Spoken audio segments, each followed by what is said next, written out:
was insane.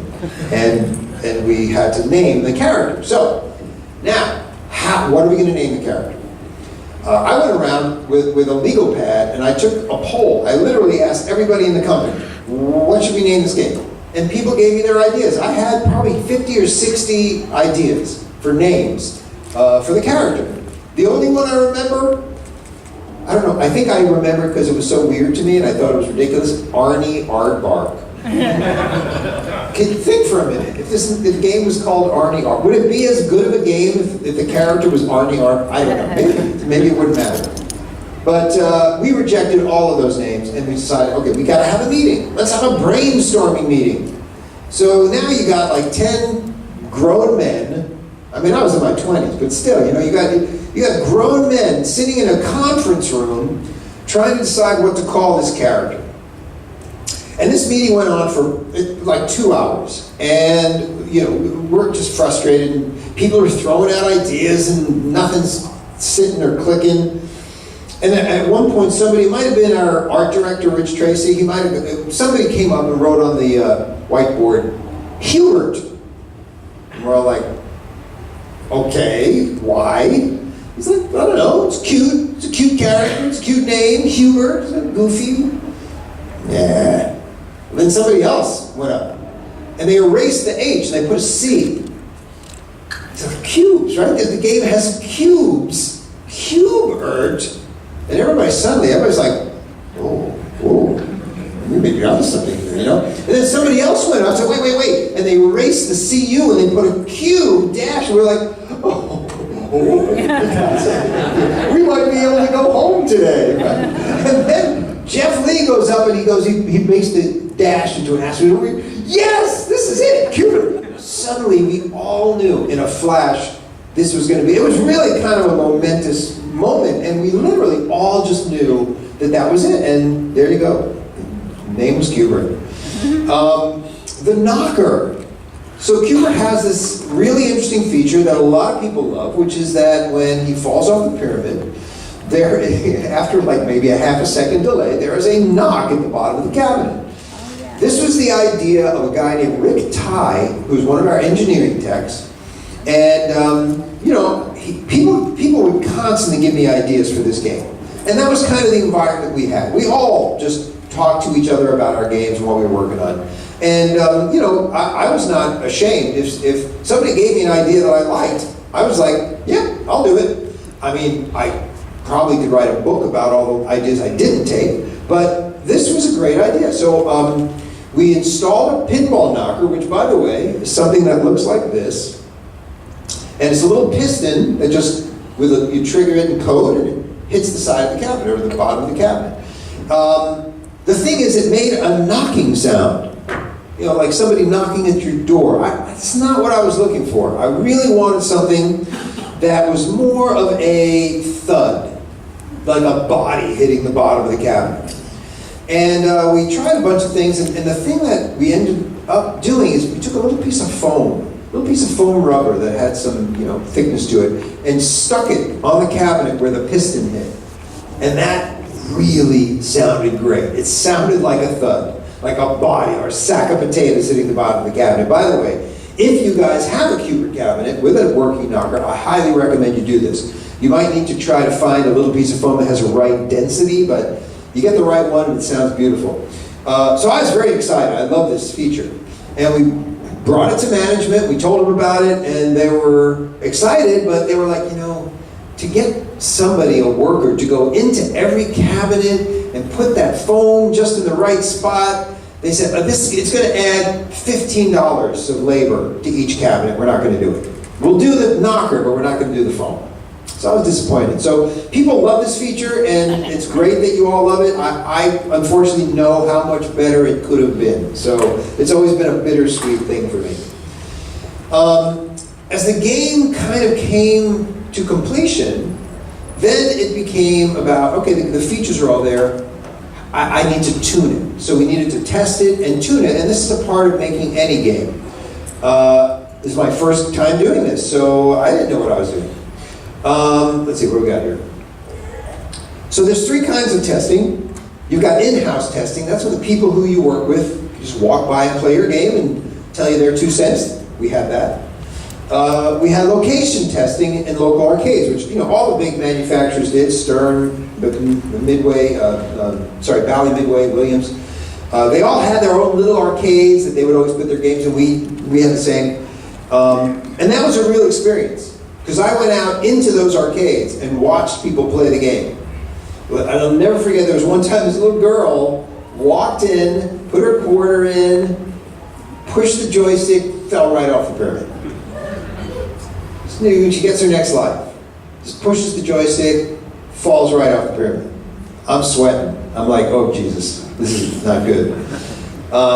Third time, totally dies, walks away. And I'm like, okay, I'm in real trouble here. But, strangely, she came back and did it again. And this time she didn't. She kind of learned. And then other people played, and she would watch, and people would watch other people, and somehow it all worked out. And I did learn, I learned more from watching people than I learned from talking to people. So the third type of testing we did was focus groups. And Gottlieb did this. You know, you find people in a mall and you say, would you like $15 to come and play this little video game? And you bring them into some room. It's really interesting, you know the whole cliche of the one-way mirror? Well, that was true. I was on the other side watching all these people in the room. I wasn't in the room with them. We had a marketing person leading the focus group, and you would watch them play, and they would be really having a great time. And then you would say to them afterwards, like, so how'd you like it? And I learned then that what people say is much less important than what you observe, their actual behavior. But I did learn a lot, and one of the things that management kept telling me to do is make it easier. Like, it started when I had originally programmed, it was faster, and it was just, a little bit harder. And I kept scaling back based on focus group testing, based on play testing. By the way, I don't know why this slide is in here, but if anybody's a tech person who's interested, the Qbert hardware, our board, this is not just Qbert, all of the Gottlieb games, but 8088 CPU. Our sprites on the foreground were 16 by 16 pixels. Our background blocks were 8 by 8 pixels. Our total program memory was 64 kilobytes. That's the entire program had to go into 64K. And our screen was obviously not low. We also had 16 colors, which is pretty standard.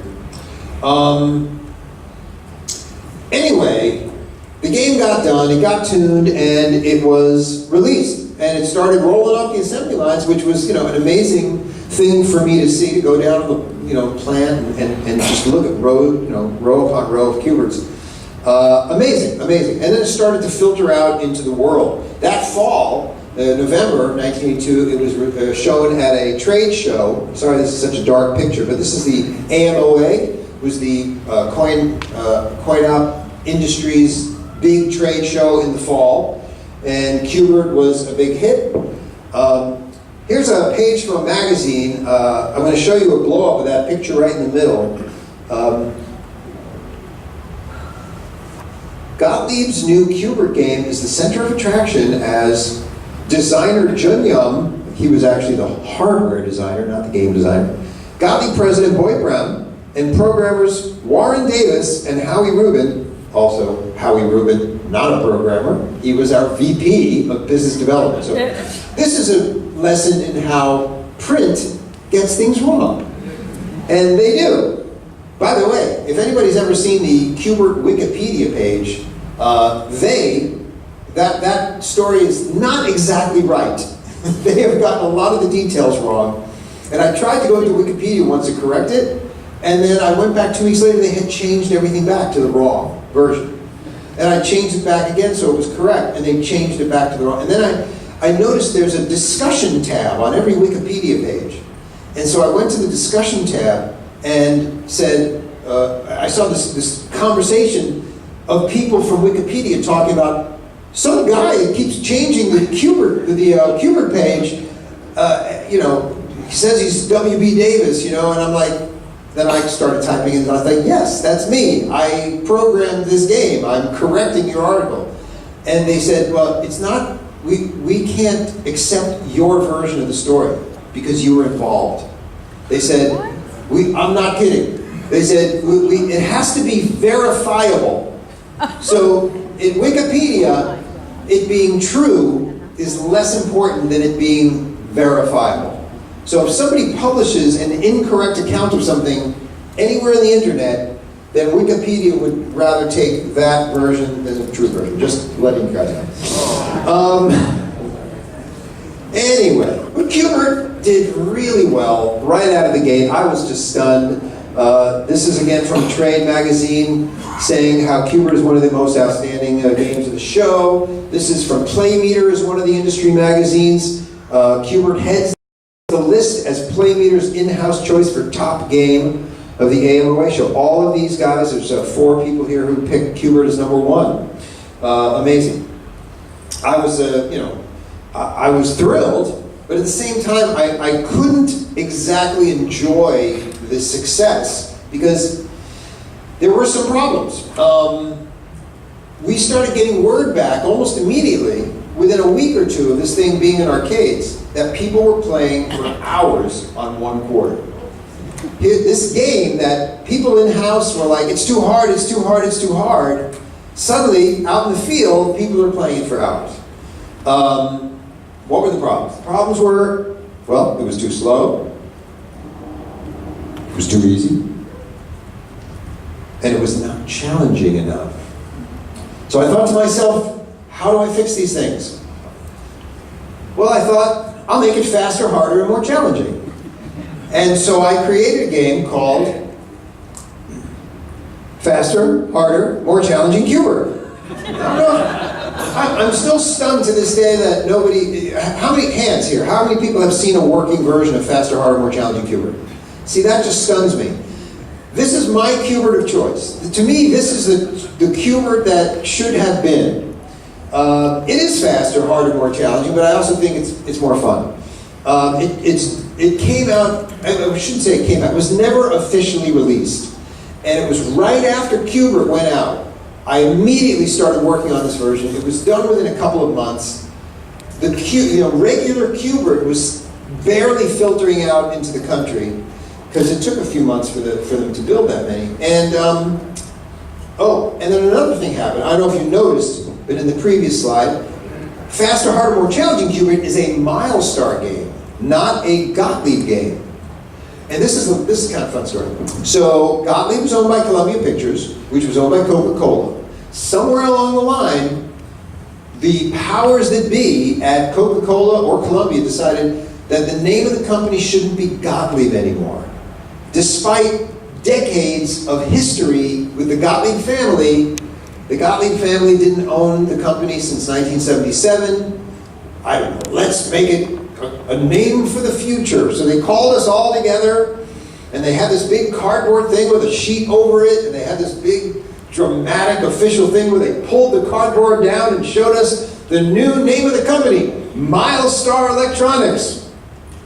The first thing that I thought, and I actually said out loud, was, did anybody know that's rat slime spelled backwards? And everybody laughed, except for the president of the company, Boyd Brown, who looked at me with evil eyes.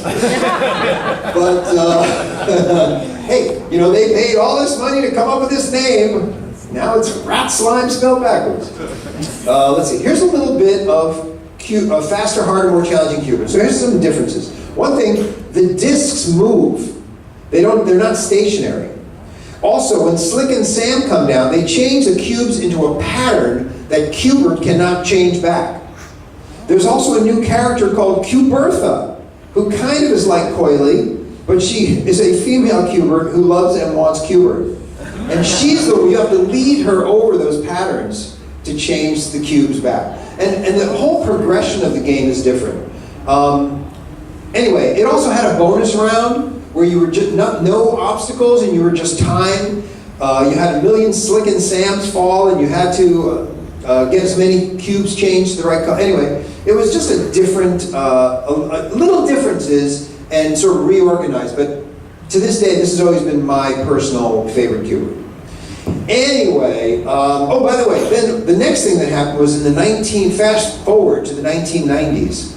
I was working for Disney Interactive, doing home games, and one of the guys I worked with, his name is Fred Suzukian. He knew the guys who were working on the MAME project, and he said, listen, I can put you in touch with those MAME guys. They put Qbert out on this emulator called MAME. And I said, I've got these ROMs that have been sitting in my Qbert cabinet at home for 15 years. No one has ever seen them because the game was never released. Faster, harder, more challenging Qbert. It literally is just a ROM swap. And he said, I'll put you in touch with those guys. So I gave them the ROM images, and since 1997, Faster, Harder, More Challenging Qbert has been available through MAME. And I know many people who have burned ROMs and put them in their Qbert cabinets, and sometimes you'll find multi-Qberts where you can switch between Qbert, Faster, Harder, More Challenging Qbert, and Qbert's Cubes. So again, I highly recommend, if you haven't checked out Faster, Harder, More Challenging Qbert, I recommend you do it. This is from the bonus time. We also had a mellow yellow version of Qbert, which was a sort of a one-off, and there was a 7-Eleven promotion where this bonus time cup was replaced with a 7-Eleven cup or Slurpee. Anyway, yeah, I talked about this, the Qbert calendar. So yeah, it was just kind of an interesting thing I found in a box years later. Chris Brewer had made an entire calendar for 1983 with this cool Qbert artwork. Every month had a different theme. It's really, really quite fun. And then he also created this thing called the Qbert coloring book, which featured just a bunch of different puns, like Julius Caesar, and Q-Beard the pirate, and Jacques Cousteau. It's cute. It was real cute. This is the original flyer. I'm sure many of you have seen this, where everything's with the Q's. Qbert, let's go to Q, Q, Q, Q, Q.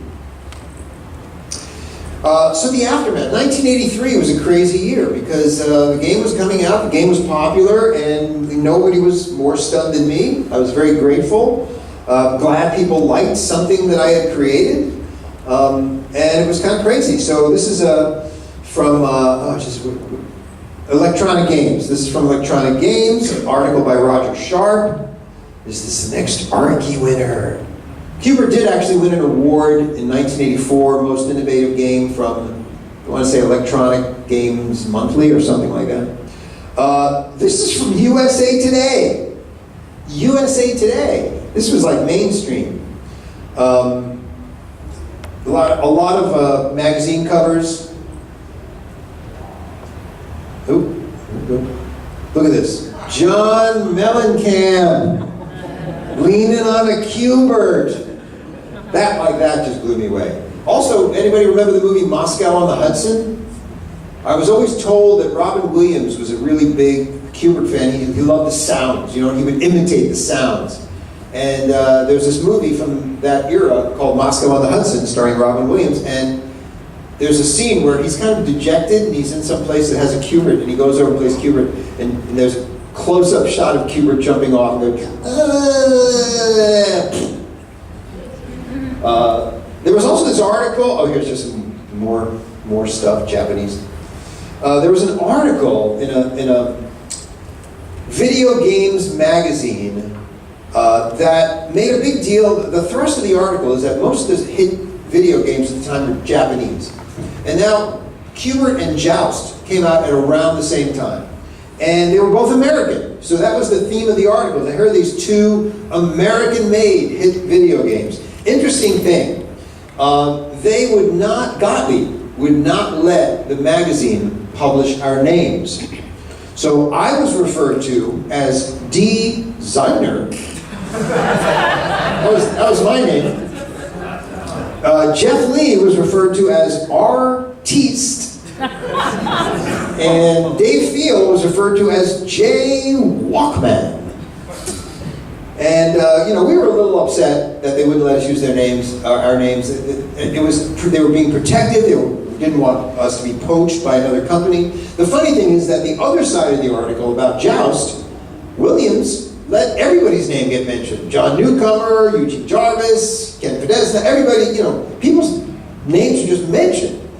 So we kind of guilted management into letting us put this into faster, harder, more challenging Qbert. So FHMC Qbert did have a credits page, and then the game was never released. Let's see, I'm going to skip through some of these things. That was the New Yorker. This is Glamour magazine. I mean, talk about mainstream. This is a high C thing, a little contest. This flyer is really interesting. It talks about all the merchandising, because Qbert was really heavily merchandised. So many products, 125 plus licensed products. You can just see some of them here. I used to have some of them, but not too many. Here's an ad for the Mellow Yellow. And of course, then all the ports came out in the fall of 1983. So some of them I like better than others. I understand that, my heart goes out to these guys programming on these home systems. We had like the Cadillac. We were programming on arcade hardware, which at that time was like the Cadillac compared to the, VW Beetle. Here's Qbert's Cubes, which I had nothing to do with. I was asked to do a sequel. Management said, you want to do another Qbert game? And I said, no, thank you. I've done Qbert, and I'd like to move on to other things. But then one of our junior programmers, Neil Bernstein, came up and said, I've got this idea for a Qbert game. Do you mind if I do one? And I was like, how about it? So he made Qbert's Cubes. I had absolutely nothing to do with it. Of course, Qbert's Quest was designed by John Trudeau, famed pinball designer. And then Milestar Electronics in 1984 was closed. By this time, Mach 3 had come out, Us versus Them had come out. It was sad. It was a sad thing. And I moved on to a career with Williams and doing many other things. But that's pretty much the end of my Qbert stories. Here's a picture from the Pinball Expo in 2016. By the way, this picture is the first time the three of us, me, Jeff, and Dave, had physically been together probably since the early 90s or late 80s. We just had not, we'd been together in pairs at a variety of events, but never all together. This year, I want to say 3 weeks ago, the three of us, for the first time, appeared on a stage together to talk about Qbert, and that was at the Pinball Expo 2018. Odd that the Pinball Expo would be the event that brought us all together, but such as it is. Now I want to leave you. Thank you guys for being here, by the way. I want to give a shout out, by the way. Earlier this year, I was inducted into the International Video Game Hall of Fame in Ottumwa, Iowa. So I want to give a shout out to everybody involved.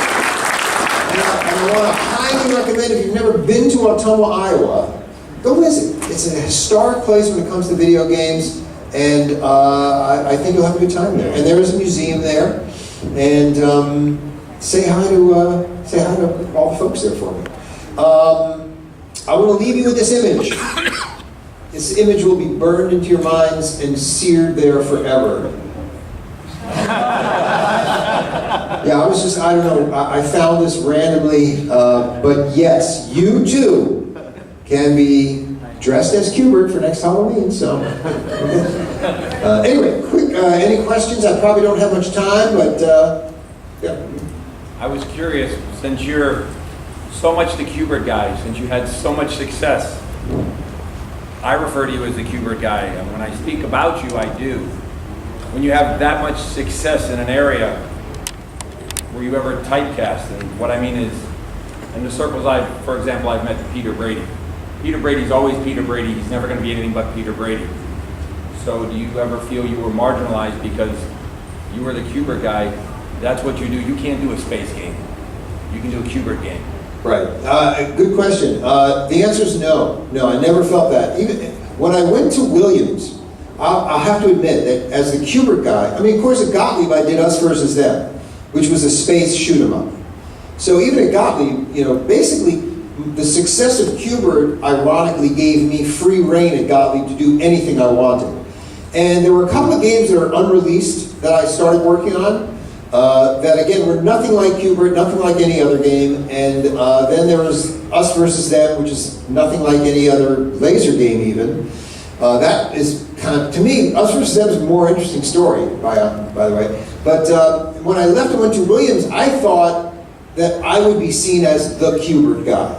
The guy who does the tame, safe, cartoony. You know, Williams is a kind of a high testosterone place. So I was a little worried about that, but even there, no, I never felt typecast. We've spoken before, and you talked about you program a game, you make a game, and how far different that is from the people who have a passion for playing.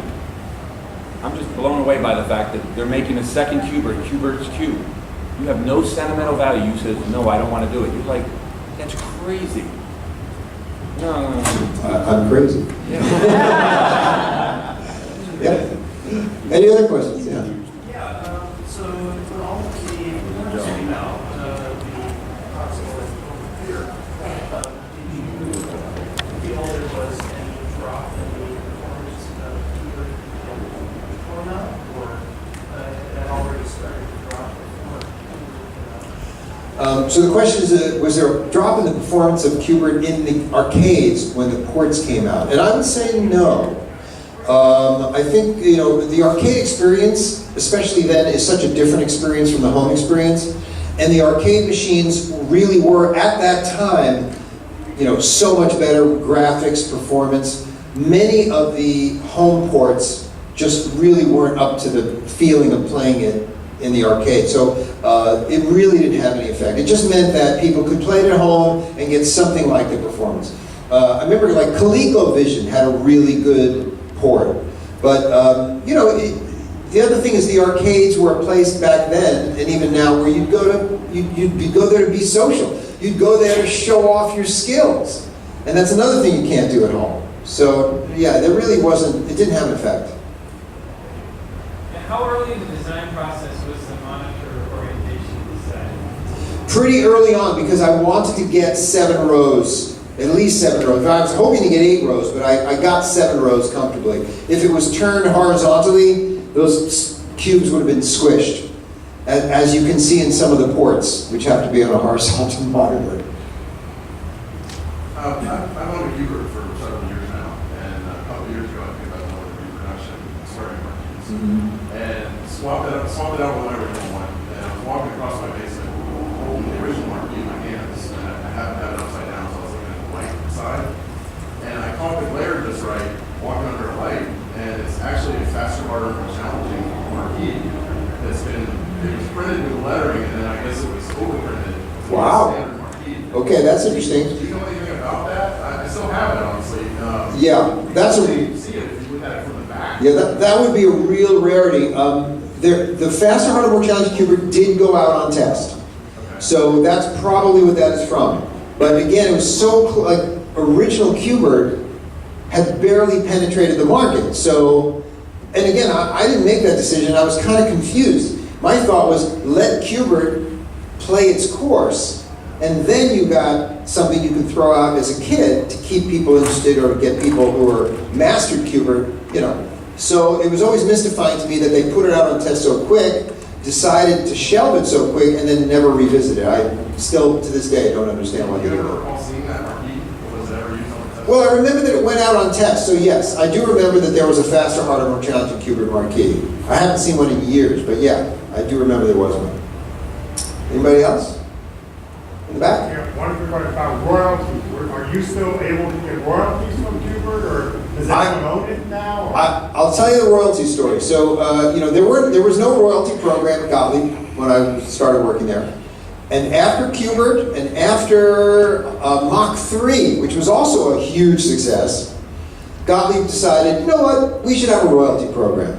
And they had a company meeting and they announced, you know, so for example, as they're describing the royalty program, they say, so for example, if Q*bert was produced under the royalty agreement, which was not retroactive, they said if Q*bert was produced, then Warren would have gotten $110,000. It was not. I did not get $110,000. I actually made royalty money from Williams off of Terminator 2, Revolution X, I made bonus money off of Mortal Kombat because I did a favor for Ed Boon. First of all, I created the digitizing system that is used in Mortal Kombat, and Ed Boon came to me once and he had a full screen image of Goro that he wanted in the attract mode. And he said, I can't fit this in memory because we didn't have enough memory to do a full screen digitized image. He said, can you somehow compress it and give me a decompression algorithm so I can put it in the attract mode? And I jokingly said, yeah, sure, you're going to have to pay me some bonus money though. And he laughed, he was like, and then I did it for him, and then I got a bonus check from Mortal Kombat. Thank you, Ed Boon. Anybody else? What was the total development time from concept to issuance of the game? Yeah, I'm pretty sure I started late March, early April, after I was off of ProVidGuard Argus. And I'm pretty sure by late August, the game was done and we were tuning and testing August, September, and I believe it really started going into production around October. Because it really didn't filter out into the world until really December, January, and through 1983 they were building it. Yeah. Anybody else? Sure. It's more just like a comment. Sometimes when we're playing Cubert, it's so hard that I'll lose and I just yell out like, you know, and it's, yeah. I've been hooked on this like obscenity generator. It's a funny thing. Yeah, and you know, there is a Votrax emulator somewhere. I think maybe, is that the app you have, the Votrax emulator? It's like a YouTube video. There is a Votrax emulator app, I believe. And I don't know if you can throw random phonemes at it. That'd be pretty funny. Anybody else? Are you guys waiting to come on? You're good. Oh, wow, all right. Any other questions? Oh, okay. You mentioned like during like the meeting, 2-hour meeting that frequent thing. Was there anybody who was like, wow, that is kind of, you know, did anybody like that? Or just like, Somebody who thought the name Cubert was dumb? yeah. I don't believe so. I think it was, I don't know if it was just that we were all so tired. Like we all wanted to go home, but it just, no, really, there was a weird energy and everybody just was in sync. Now maybe, hey, listen, maybe I'm just pretending. You know, a lot, I don't know if you heard this earlier, when Billy Mitchell had me tell some of the story, sometimes when I tell the story, I say how we all jumped up and hugged each other, which is not true, but it's kind of like the way I remember it. It just was a weird, really a weird energy. Yes, sir? Look at your pants.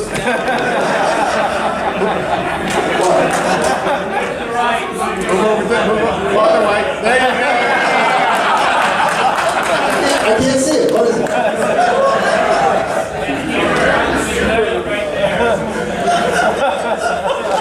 Is this better or worse?